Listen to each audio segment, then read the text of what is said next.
Hola, bienvenidos y bienvenidas a un nuevo episodio de Voces que Transforman, un videopodcast de la Unidad para las Víctimas que busca que las víctimas del conflicto armado cuenten sus proyectos de vida, sus procesos de resiliencia y sus aportes a la construcción de paz en Colombia. Hoy nos acompaña Marta Janet Ospina. Bienvenida. Bueno, ¿qué tal? Marta Janet es buscadora de verdad y justicia. Es hija mayor de Hernando Ospina Rincón, desaparecido el 11 de septiembre de 1982 por hombres armados vestidos de civil, integrantes del F2. Marta es docente y licenciada en Educación Física. Marta, me gustaría que empezáramos conociendo sobre usted. ¿Quién es Marta Ospina? Marta Ospina es una mujer producto de muchísimas experiencias. La desaparición de papá nos transformó la vida absolutamente y de pronto el proyecto de vida que teníamos planteado cambió porque ya no éramos una familia constituida como la hubiésemos soñado, sino nos convertimos en una familia que se destruyó, que se desmoronó y que de alguna manera cada uno tuvo que emprender un camino luchando contra ese dolor que llevaba dentro eterno, porque nunca acaba. Entonces, sí, una mujer que me convertí en madre, que soy hija de una luchadora de derechos humanos, que fue mi mamá durante estos 40 años,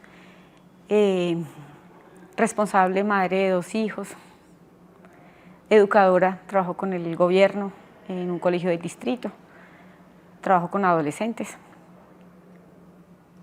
Marta, a los 12 años usted perdió a su padre.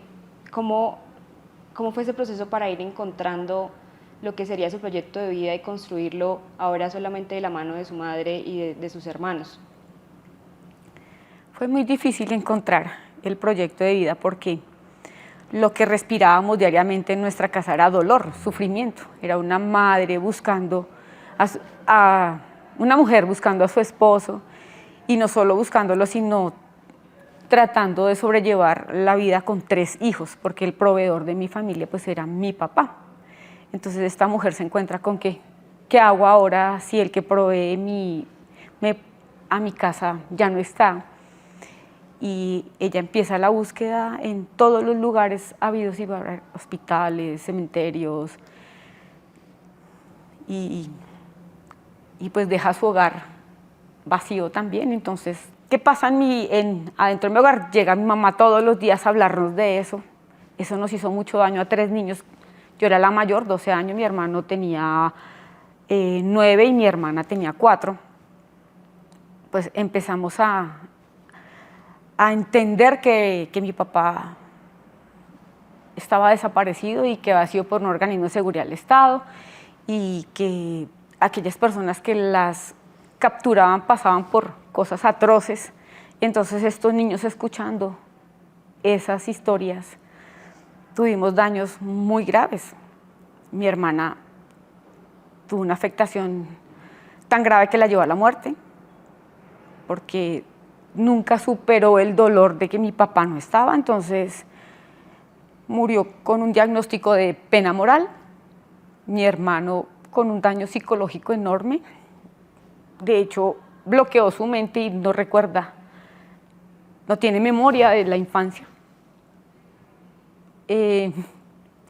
Pues no sé, yo tal vez siempre he sufrido de depresión, a veces profunda, a veces no, pero pues todo el tiempo es una lucha constante, ¿no? De superar el dolor, de no lograr que el objetivo de quienes desaparecieron a Hernando Ospina, eliminar a su familia, silenciar, que fuera así, ¿no? Nosotros decidimos levantar nuestra voz y sumarnos a los otros que también estaban pasando por este mismo proceso, y no dejar que ese ser amado se desvaneciera en la memoria, sino que él es un hombre valioso y que queremos saber de él.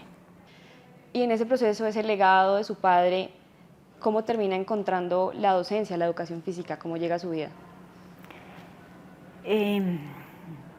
Pues mi mamá, como está pasando tantas situaciones dramáticas, dolorosas, Digamos que nosotros decidimos, después de la muerte de mi hermana, decidimos no volvernos una carga para mi mamá. Entonces, tanto mi hermano como yo fuimos los mejores estudiantes en el colegio, becados. Mi hermano estudió en la Universidad Javeriana becado y yo quería estudiar educación física, pero mi mamá decía que eso no servía para nada. Entonces, yo creo que duré como un año llorando, estudiando en la Universidad Pedagógica, idiomas y no sé qué cosa, hasta que dejé de asistir y ya, pero ¿qué está pasando con la universidad? Y por fin me convalidó que yo estudiara educación física. ¿Pero por qué llegué a la educación física? Porque yo, primero que todo, mi papá era deportista de alto rendimiento, ciclista, estuvo en el boxeo, y yo creo que genéticamente ya venía preparada para el deporte también, venía, y en el colegio tuve excelentes maestros de educación física, y yo decía, eso es lo que yo quiero hacer, eso es lo que me hace feliz, y yo quiero vivir para formar en la educación física, más no en el deporte, ¿no? Y eso es lo que me he dedicado y me ha dado, digamos, esa parte de felicidad, alegría a mi vida. ¿Consideras que entonces el deporte ha funcionado como una herramienta para sanar? Sí, más que el deporte es la educación física, porque la educación física es incluyente, fomenta valores. Entonces, eso me ha hecho feliz y recibo de mis estudiantes el afecto y valoran el trabajo que yo he hecho. Me gustaría también que conversáramos sobre el colectivo 82, cómo estas redes que se tejen alrededor de una asociación o de este espacio te permite también sanar y unirse para buscar la verdad y la justicia. Caso Colectivo 82, primero fue parte de ASFADES, ¿no?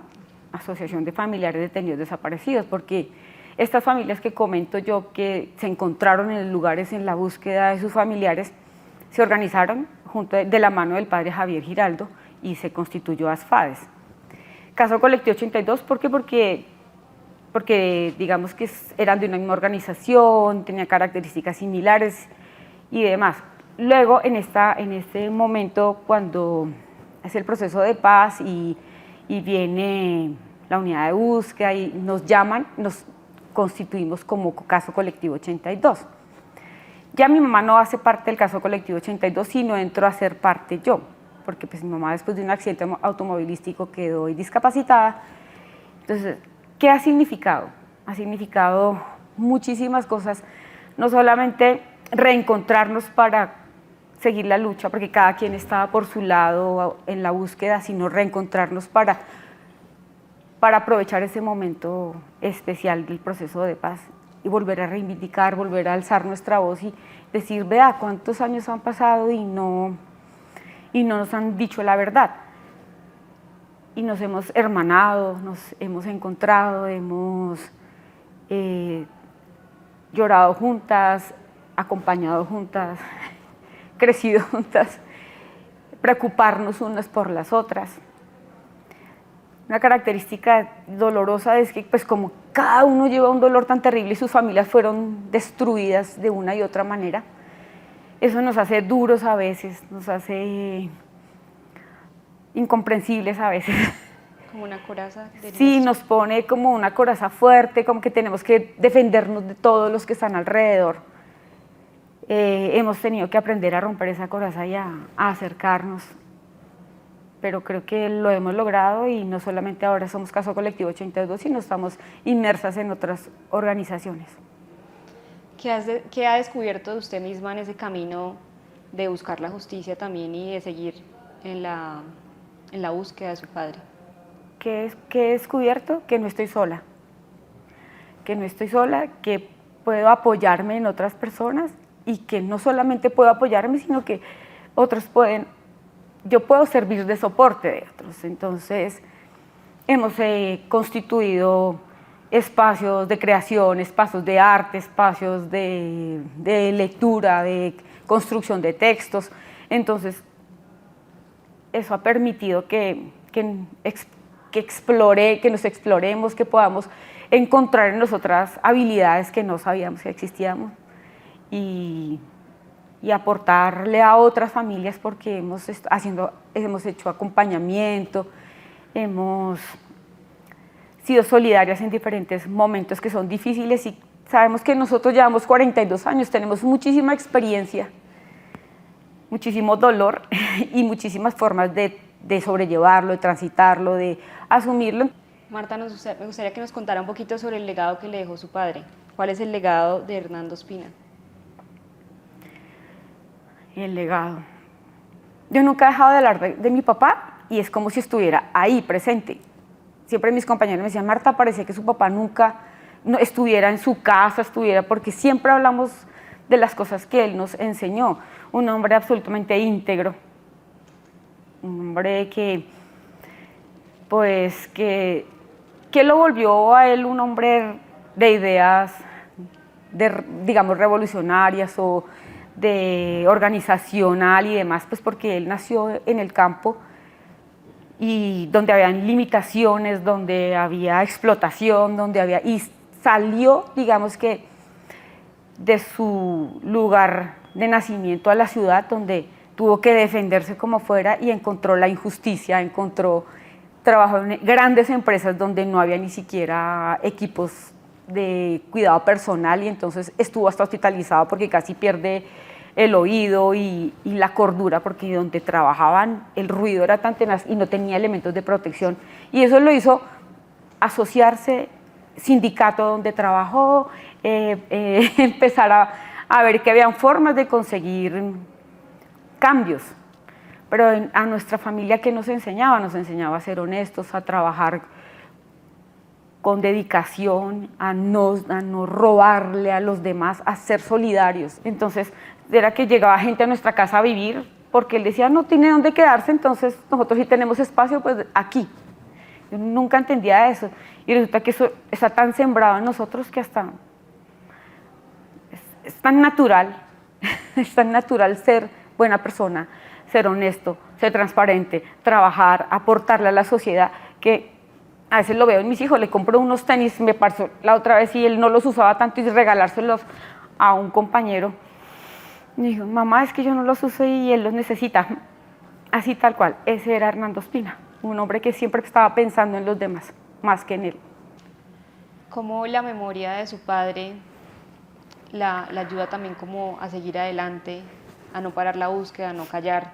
Y de pronto en qué otras personas encuentra la fuerza para pararse y seguir luchando. Es que después de que desaparecen a mi papá, es terrible como no solamente la desaparición de él, sino se constituye ASFAS, empezamos a hacer las marchas y resulta que un compañero como Antonio Hernández, que era un periodista que nos acompañaba, también fue desaparecido. Entonces se suma otro más al dolor. Por ejemplo, los hermanos de Gloria Gómez, Leonardo Gómez, que nos ha acompañado a llevar los carteles y también desaparecido en el proceso, el hermano Luis Gómez también. Entonces uno empieza a ver que las personas que lo están apoyando a uno también empiezan a ser desaparecidos. Inclusive José Cuesta, que él fue desaparecido y gracias a la labor que se hizo de búsqueda en ese momento, él pudo haber sido rescatado, pero después de haber sido torturado. Entonces eso le da a uno motivos, razones, porque ya no es solamente mi papá, ya es los que nos están acompañando, los que están al lado nuestro, también así vienen siendo víctimas. Me dicen, no, esto hay que pararlo, esto no puede seguir siendo que un país se supone que libre, donde tenemos ciertos derechos supuestamente establecidos, no los quiten, no los resten así. Entonces eso lo llena a uno, en lugar de miedo, de esconderme, no lo llena a uno es de fortaleza, de rabia, de ganas de seguir adelante y de descubrir, de mirar, de buscar. Por eso son buscadoras, seguir toda la pista. En el caso de mi papá, siempre nos dijeron no. Mi mamá y mi tía se convirtieron en buscadoras y encontraron el carro que se lo había llevado, quiénes eran los dueños, dónde estaban, o sea, se convirtieron en detectives para encontrar, y siempre nos decían no, y les tocó a los familiares organizarse y mirar la ciudad y vea que sí existe, vea que esto era de unos policías, esto eran del F2, vea que sí existen las placas, vea que sí existe porque todo lo negaban, no, no, no, tranquilo, eso fue, a mi papá le dijeron, no, es que pudo haberse ido con otra mujer. Entonces no es posible que a nosotros quieran enceguecernos, a olvidar qué es lo que ha pasado. Esto debe acabarse, la desaparición forzada debe acabarse porque es un dolor interminable, porque no tenemos un cuerpo que llorar, no tenemos un lugar a donde ir a visitar a nuestro familiar. Esa es la zozobra. ¿Qué pasó? ¿Qué pasó? La verdad es la que nos tiene que sanar. Las mujeres buscadoras han llevado por muchos años esa bandera de la verdad. En ese sentido, ¿cómo aportan a la construcción de paz desde su proceso? ¿Cómo aportamos? Organizándonos. ¿Sí? Porque es que de qué otra manera podemos aportarle a la paz si no acoplándonos, organizándonos y haciendo evidente la problemática. Cuando se hace evidente, pues es posible que se disminuya. De hecho sí se ha logrado que en diferentes regiones se disminuya el flagelo de la desaparición forzada. ¿Qué otro aporte podría hacer? Es que nosotros somos personas inteligentes, entonces proyectos, la ley, hemos logrado que los militares asuman de verdad que ellos sí tenían, ¿cómo decirles? Que no, ustedes saben que nosotros tenemos reservas, a veces no podemos decir, pero que es verdad que los presidentes y los políticos les daban las órdenes y que ellos tenían que cumplir. ¿Qué mensaje le enviaría al Estado, teniendo en cuenta todo lo que ha vivido y también lo que ha construido y las verdades que ha encontrado en ese proceso por esclarecer la memoria de sus padres y de tantas personas que han sufrido lo mismo? La verdad. El Estado está en la obligación de contarnos la verdad si queremos transformar un país, si queremos crecer, si queremos salir adelante como país, debemos sanar y es importante que nos digan la verdad. Marta, ¿cómo se proyecta en un futuro? ¿Cómo se imagina ese camino de reconciliación de pronto en su familia y también con usted misma en lo que ha sido el proceso de búsqueda de su padre? Yo quisiera poder decir, veo en un futuro de alguna manera, pero aunque ya tengamos 42 años buscando a mi papá y que supuestamente el dolor solamente llegaba hasta mí y en este momento ver que ha trascendido y que también veo el dolor y la afectación aún en mis hijos.